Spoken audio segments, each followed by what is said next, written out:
وعلى آله يا محبوب رب العالمين. اللهم صل على سيدنا ومولانا محمد معدن الجود والكرم وآله وصحبه وبارك وسلم.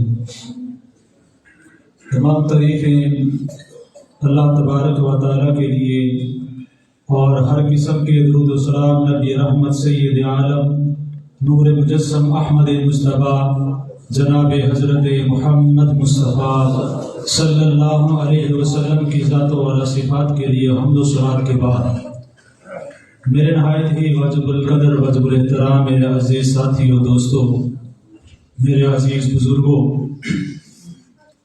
علامہ صاحب کے حکم کے مطابق انہوں نے کہیں پہ جانا تھا تو انہوں نے مجھے حکم کیا تو مجھے موقع ملا آپ کے سامنے گفتگو کرنے کا.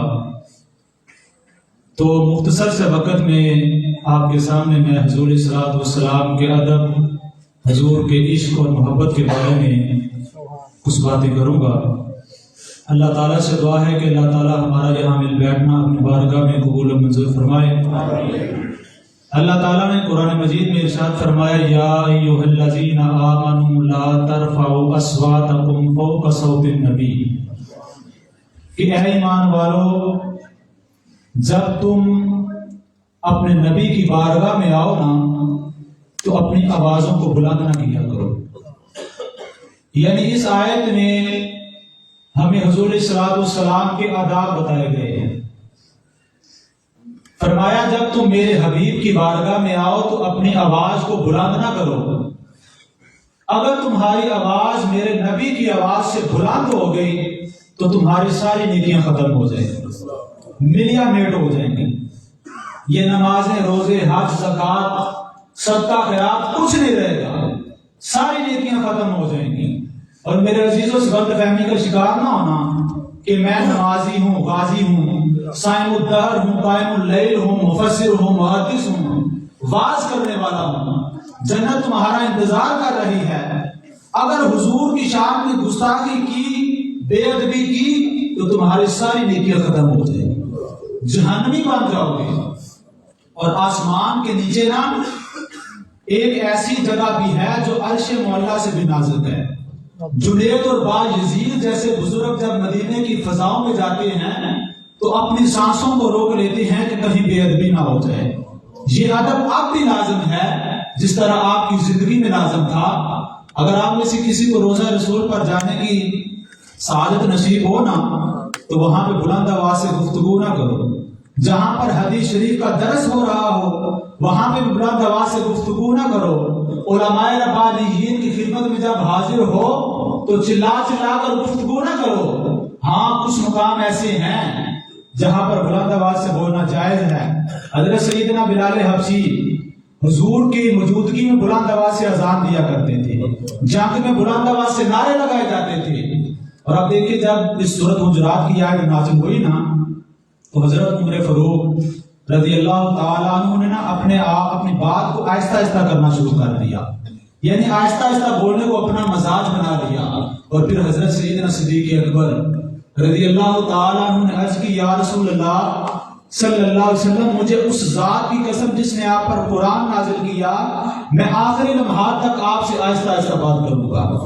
اور جب کوئی حضور سے کوئی وفد ملنے آتا نا، کوئی قافلہ حضور سے ملنے آتا تو حضرت صدیق اکبر نا ایک شخص کو بھیجتے، ایک آدمی کو بھیجتے جو انہیں حاضری کے آداب سکھاتا، احترام کی تاکید کرتا.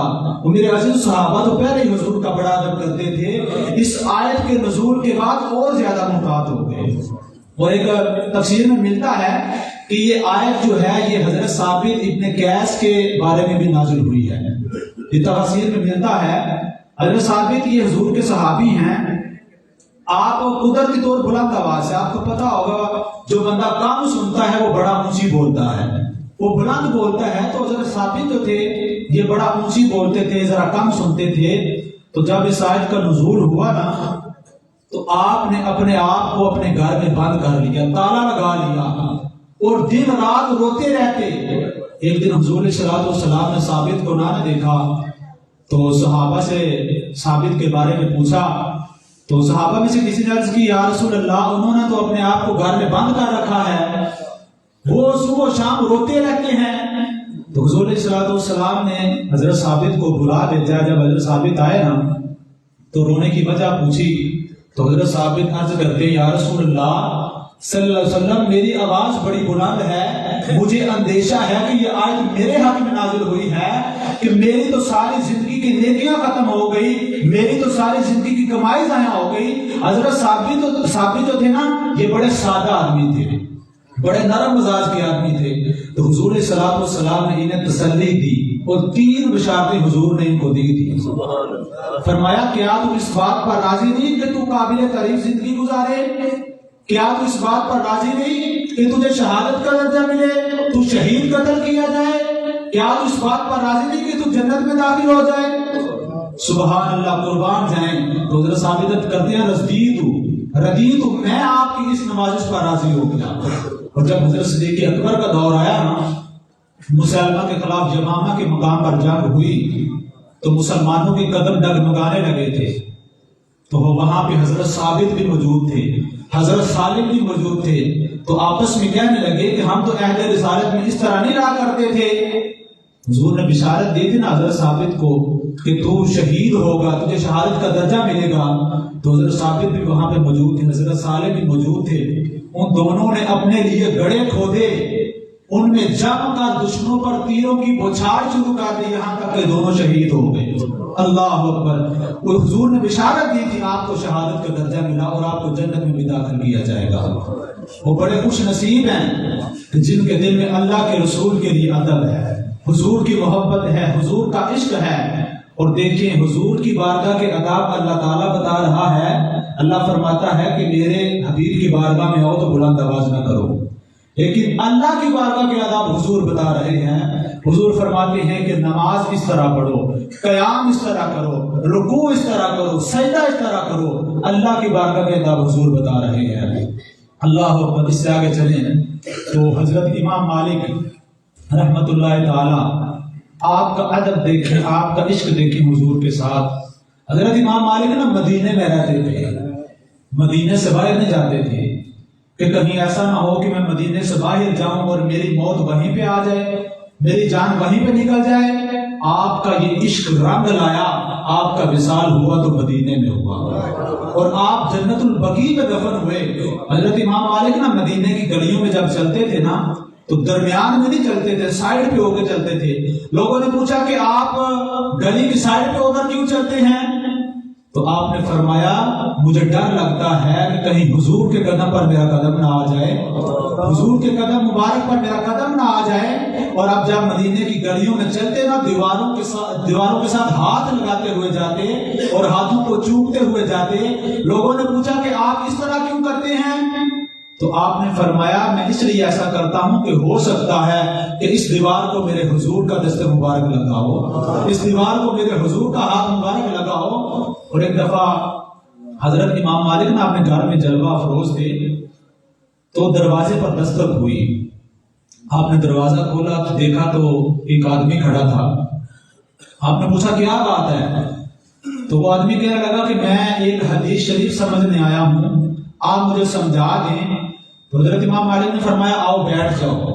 حضرت امام مالک نے غسل کیا، نئے کپڑے پہنے، خوشبو لگائی اور حضور پر درود پاک پڑھتے ہوئے آ رہے ہیں۔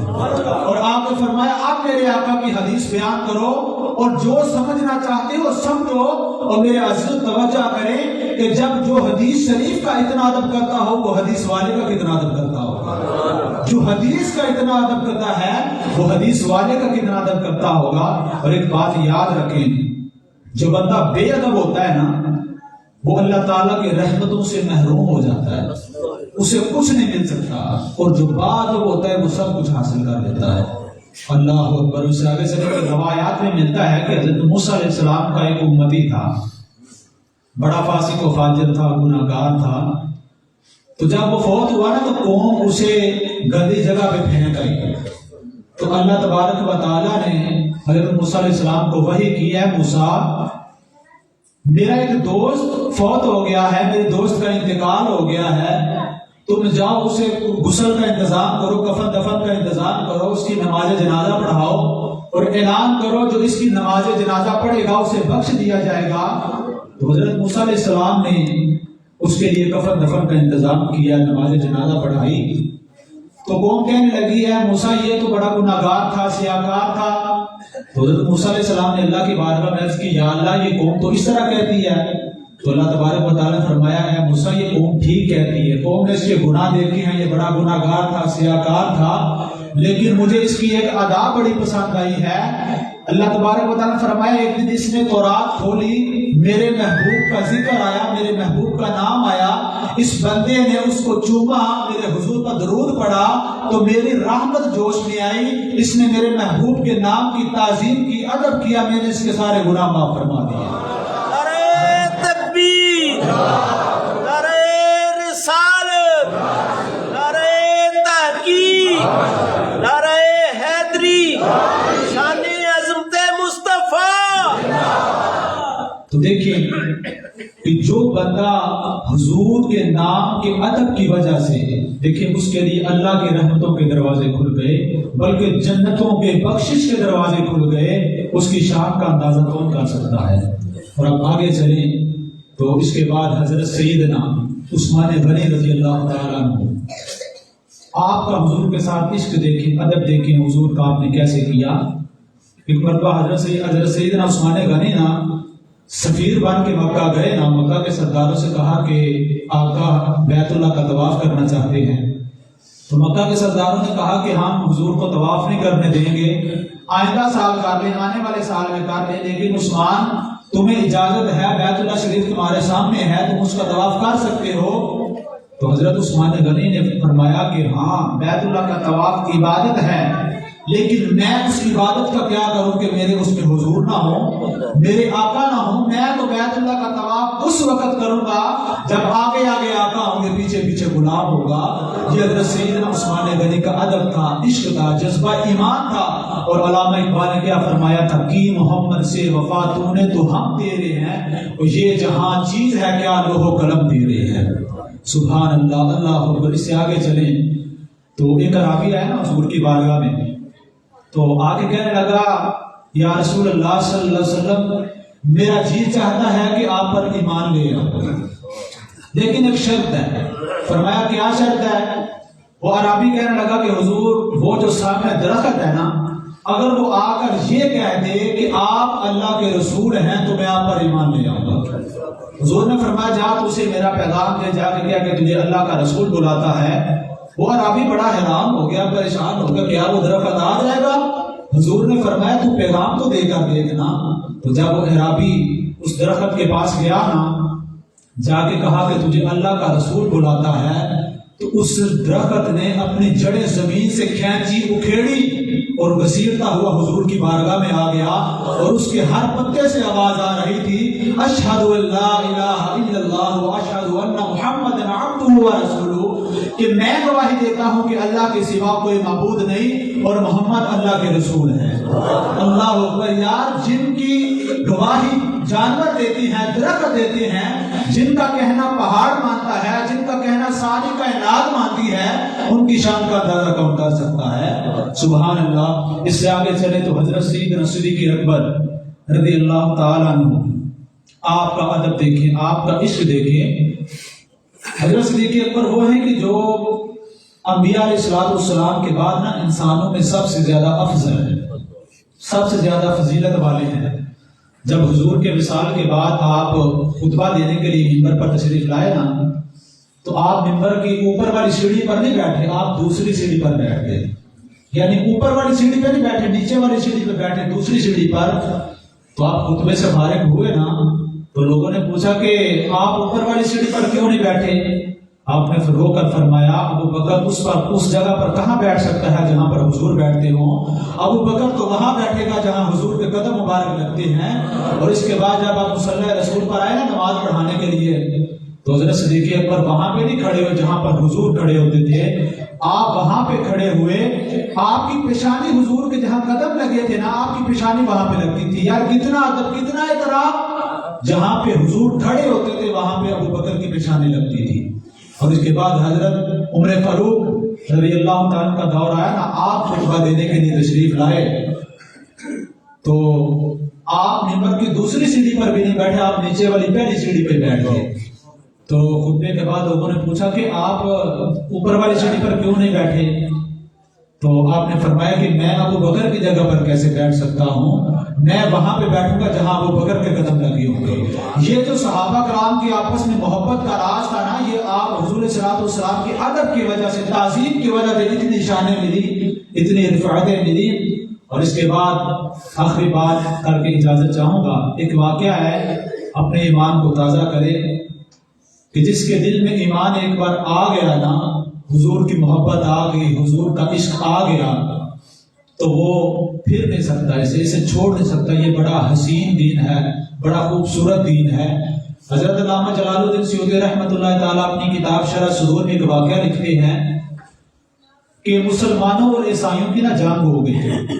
مسلمانوں کی تعداد بڑی کم تھی، لیکن اللہ تعالیٰ نے مسلمانوں کو فتح نصیب فرمائی تھی۔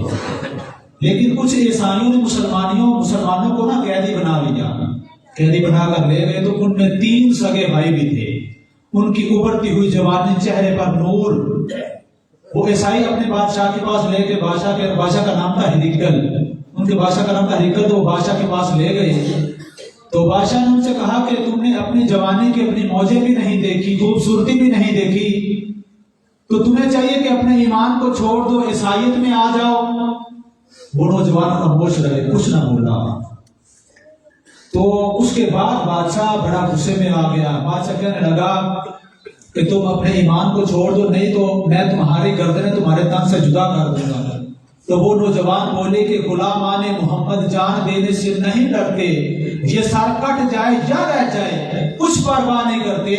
وہ نوجوان کہنے لگے ہیں بادشاہ، اگر ہماری جانیں اللہ کی راہ میں حضور کے نام پر قربان ہو جائے، اسلام کے نام پر، دین کے نام پر قربان ہو جائے، تو اس سے بڑھ کر اور کیا خوش بختی ہو سکتی ہے۔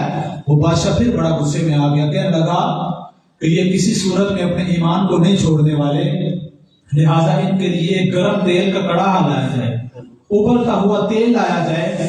جب ان کے لیے ابلتا ہوا تیل آیا نا، تو بادشاہ نے کہا کہ باری باری ان کو اس میں ڈالو، تاکہ دوسرا جو ہے پہلے کا حشر دے کر اپنے ایمان کو چھوڑ دے، اپنے دین کو چھوڑ دے۔ تو جب پہلے بھائی کو اس میں ڈالا نا، دوسرے نے پڑھا انا للہ و انا الیہ راجعون۔ اس نے کہا کہ جلدی کرو، میں بھی اپنے بھائی کے پاس جانا چاہتا ہوں۔ انہوں نے دوسرے بھائی کو بھی ابلتے ہوئے تیل میں ڈال دیا۔ جب تیسرے بھائی کی باری آئی، اس کی 18 سال عمر، ابلتی ہوئی جوانی، چہرے پر نور، جب اس کی باری آئی نا، تو ایک وزیر کو ترس آ گیا، کہنے لگا بادشاہ اگر مجھے ایک موقع دے تو میں اس کے ایمان کو چھین سکتا ہوں، اس کو اس کے دین سے دور کر سکتا ہوں۔ تو بادشاہ کہنے لگا کہ پتہ نہیں انہوں نے کون سا نشہ کر رکھا ہے، اور تو نشے کی بات کرتا ہے۔ اللہ نے ہمیں محبوب ہی ایسے عطا فرمائے ہیں، دین ایسا عطا فرمایا ہے کہ چھوڑنے کو دل نہیں کرتا۔ وہ وزیر کہنے لگا ٹھیک ہے، لیکن یہ عرب کے لوگ نا عورتوں کے بڑے شائق ہیں، عورتوں کی طرح بڑے دیکھتے ہیں، تو میں یہ حربہ استعمال کرنا چاہتا ہوں۔ اس وزیر کی ایک بڑی خوبصورت بیٹی تھی، جو دنیا عیسائیت میں بڑی خوبصورت تھی، بڑے حسن، اپنے حسن پر بڑا مان کرتی تھی۔ دنیا عیسائیت اسے دیکھنے کے لیے ایک تڑپتی تھی کہ ہمیں وہ دکھ جائے، ایک نظر دکھ جائے۔ تو وزیر کہتا ہے میں یہ حربہ استعمال کرنا چاہتا ہوں۔ تو بادشاہ نے کہا کہ چل ٹھیک ہے، تو اسے لے جا۔ تو جب وزیر وہ لے کر چلا گیا نا، اس نوجوان کو جا کر ایک کمرے میں بند کر دیا، تو اپنی بیٹی کو بلایا، کہنے لگا کہ تو دنیا عیسائیت کی خوبصورت ہے کہ تجھے دیکھنے کے لیے دنیا ترستی ہے، تجھے ایک نوجوان کا، عربی نوجوان کا دین چھیننا ہے، اس کو اس کے ایمان سے دور کرنا ہے۔ تو وہ اس کو بڑا غرور تھا اپنے حسن پر، اپنا بڑا تکبر تھا۔ وہ کہنے لگی یہ تو میرے بائیں ہاتھ کا کھیل ہے، اگر اس کی میری طرف ایک نظر بھی اٹھ گئی تو میں اس کے ایمان کو چھین لوں گی، اس کے ایمان کو ضائع کر دوں گی۔ تو وزیر نے نا اپنی بیٹی کو تھپکی دی اور کہا جا کامیاب ہو کے آنا۔ جب وہ رات کو گئی نا اس کے کمرے میں، تو کیا دیکھتی ہے کہ نوجوان قرآن کریم کی تلاوت کر رہا ہے، قرآن کریم کی تلاوت کر رہا ہے۔ وہ لڑکی جا کے پاس بیٹھ گئی اور دیکھتی ہے کہ آدھی رات گزر گئی، نصف رات گزر گئی، اس نوجوان کو پتہ بھی نہیں کہ میرے پاس کوئی آیا ہے یا نہیں آیا۔ اور یار جس کی آنکھوں پر حسن مصطفیٰ ہو، حسن مصطفیٰ بس چکا ہو، اس کی آنکھوں سے پردہ کون ہٹا سکتا ہے؟ وہ عورت، وہ لڑکی بڑی پریشان ہوئی، ساری رات گزر گئی، لیکن اس نوجوان نے اس کی طرف آنکھ اٹھا کر نہیں دیکھا. اس نوجوان کو پتہ بھی نہیں کہ میرے پاس کوئی آیا ہے یا نہیں آیا. وہ جب صبح ہوئی نا تو وہ لڑکی اٹھ کر چلی گئی. تو وزیر نے پوچھا ہاں بتاؤ کیا معاملہ ہوا. تو اس نے کہا کہ آج کوئی رات اس کی عبادت کی رات تھی, میں آج رات پھر جاؤں گی. دوسرے دن پھر وہ عورت گئی, دیکھا کہ نوجوان نفل ادا کر رہا ہے. پھر وہ رات ویسے ہی گزر گئی. مسلسل 40 راتیں وہ لڑکی جاتی رہی, لیکن وہ جس کی آنکھوں پر, جس کے دل پر حضور کی محبت کا پردہ تھا, اسلام کا پردہ تھا, دین کا پردہ تھا, اللہ کی محبت کا پردہ تھا, بھلا وہ کسی کی طرف کیسے اٹھ سکتی ہے. اس دن وہ جو دن تھا بڑا عجیب تھا اس عورت کے لیے. اس کی زندگی میں انقلاب آتا ہے. اس دن وہ خود بول پڑتی ہے, کہتی ہے اے نوجوان, یہ کون سا ایسا پیارا دین ہے, کون سا خوبصورت دین ہے, کون سا ایسا حسین و جمیل ہے جس میں تو اتنا مست رہتا ہے, مجھے بھی اس دین میں شامل کر لے. تو نوجوان نے کہا پڑھ پھر اشہد ان لا الہ الا اللہ و اشہد ان محمد عبدہ و رسولہ. اس عورت نے, لڑکی نے کلمہ پڑھا, مسلمان ہو گئی. تو کہنے لگی کہ اب ہمارا یہاں رکنا کسی کام کا نہیں, میں ابھی 2 گھوڑے لاتی ہوں, ہم نکل جاتے ہیں. اسی رات لڑکی نے 2 گھوڑے لائے اور راتوں رات نکل گئے. اور جب ساری رات گھوڑے دوڑاتے رہے نا تو صبح کی نماز کے لیے رکے تو پیچھے دیکھتے ہیں کہ ایک بہت بڑا قافلہ آ رہا ہے. تو لڑکی حیران ہو گئی. لڑکی کہہ رہا ہے کہ انہیں ہماری خبر ہو گئی ہے, وہ ہمیں نہیں چھوڑیں گے. تو نوجوان کہنے لگا ہے کہ تو ٹینشن نہ لے, تو فکر نہ کر, ان گیدڑوں کے لیے میں اکیلا ہی کافی ہوں. جب وہ قافلہ قریب آتا گیا, کیا دیکھتے ہیں کہ وہ جو 2 بھائی ابلتے ہوئے تیل میں ڈال دیے گئے وہی گھوڑے پر سوار ہو کر آ رہے ہیں. سبحان اللہ, اللہ اکبر. جب وہ قریب آئے تو وہ دونوں بھائی کہنے لگے کہ حیران کیوں ہوتے ہو, تمہیں نہیں پتا کہ جو اللہ کی راہ میں شہید ہوتے ہیں وہ زندہ ہوتے ہیں. سبحان اللہ. انہوں نے کہا کہ گھبراؤ نہ, ہم تمہارا نکاح پڑھانے آئے ہیں, ہم تمہارا نکاح پڑھانے آئے ہیں. تو دیکھیں اس بادشاہ نے بڑے ظلم و ستم کیے, لیکن حضور کی محبت کو, دین کو, اسلام کو نہیں چھین سکا. تو ہمیں بھی چاہیے کہ ہم اپنے ایمان کو مضبوطی سے تھامے رکھیں, حضور سے محبت کریں, حضور سے عشق کریں اور حضور کی تعظیم کریں, حضور کا ادب کریں. قبر میں بھی حضور نہیں آنا ہے, دنیا کا کوئی شخص تو آ نہیں سکتا, وہاں پہ بھی کالے کپڑے والے جائے گا. کیوں نہ ہم بھی حضور کے ادب کے ساتھ حضور کی تعظیم کریں, حضور کا ادب کریں, حضور کا احترام کریں. اللہ تبارک و تعالیٰ سے دعا ہے کہ اللہ تعالیٰ ہمارا جہاں بھی بیٹھنا اپنی بارگاہ میں قبول و منظور فرمائے اور ہمارے دل میں مزید حضور کی محبت پیدا فرمائے. وآخر دعوانا الحمد للہ رب العالمین. الصلاة والسلام عليك يا سيدي يا رسول الله وعلى آلك وأصحابك يا سيدي يا حبيب الله. الصلاة والسلام عليك يا سيدي يا نور الله وعلى آلك وأصحابك يا سيدي يا محبوب رب العالمين. آمين. اللهم صل على سيدنا مولانا محمد وعلى آل سيدنا مولانا محمد وبارك وسلم عليه. ربنا آتنا في الدنيا حسنة وفي الآخرة حسنة وقنا عذاب النار. ربنا افرغ علينا صبرا وثبت أقدامنا وانصرنا على القوم الكافرين. رب اغفر وارحم وأنت خير الراحمين. يا إله العالمين, درس ہوا یا اللہ, نماز فجر ادا کی یا اللہ, اس کو اپنی بارگاہ میں قبول و منظور فرما. یا الہ العالمین, اس کا ثواب حضور صلی اللہ علیہ وسلم کی بارگاہ پیش کرنا قبول و منظور فرما. ان کے والدین کریمین طیبین طاہرین ازواج پاک اولاد پاک یا اللہ سب کی بارگاہ پیش کرتا ہوں قبول و منظور فرما. یا الہ العالمین, اس کا مدد ثواب پیران پیر شیخ عبد القادر جیلانی الحسن الزانی انہوں نے بارگاہ پیش کرتا ہوں قبول و منظور فرما. یا الہ العالمین, آج کے درس کے جو میزبان ہے حاجی عباس علی چیمہ صاحب, یا اللہ ان کی مشکل انسان فرما. ان کے والدین جو عزیز و اقارب اس دنیا فانی سے چلے گئے, یا اللہ ان کی قابل بخش عطا فرما. یا اللہ ان کو جنت الفردوس میں اعلیٰ مقام عطا فرما. یا اللہ ان کے مال کی جان کی خیر فرما. یا الہ العالمین, جتنے نوجوان بچے بوڑھے اس ادھر آئے ہیں درس میں آئے ہیں یا اللہ ان کو ہر قدم پہ نیکی عطا فرما رحمتیں عطا فرما یا اللہ ان کے جتنے بھی عزیز و اقارب دور و نزدیک یا اللہ فوت ہو چکے ہیں یا اللہ ان کی کامل بخشش عطا فرما یا اللہ ان کو جنت الفردوس میں اعلیٰ مقام عطا فرما یا اللہ تمام مسلمین مسلمات کی خیر و عافیت فرما یا اللہ سب کو اپنی برکت عطا فرما یا اللہ جو بیمار ہیں ان کو شفا کاملہ عاجلہ عطا فرما جو قرض دار ہیں ان کو قرض سے نجات عطا فرما جو بے اولاد ہیں ان کو نیک صالح اولاد عطا فرما یا اللہ جن کو اولاد دی ہے ان کی اولاد کو فرما بردار بنا یا اللہ جن کو بیٹے دی ہم کو نیک بیٹیاں عطا فرما یا اللہ جن کو بیٹیاں دی ہم کو نیک بیٹے عطا فرما رب اغفر وارحم وانت خیر الراحمین یا اللہ ہمارا یہاں میں بیٹھنا اپنی بارگاہ میں قبول و منظور فرما رب اغفر وارحم وانت خیر الراحمین رب زدنی علما رب زدنی علما رب زدنی علما یا الہی رحم فرما مصطفیٰ کے واسطے یا رسول اللہ کرم کیجیے خدا کے واسطے مشکلیں حل کر شہ مشکل کشا کے واسطے کربلا رت شہید کربلا کے واسطے الہی بحق بنی فاطمہ کے بر قول امام کنی خاتمہ اگر دعوت امرت کنی بر قبول منود صدا مان آل رسول آل رسول آل رسول وصلی اللہ تعالی علی رسولہ خیرتہ ونور عرشہ محمد وعلی آلہ وصحبہ اجمعین برحمتک یا ارحم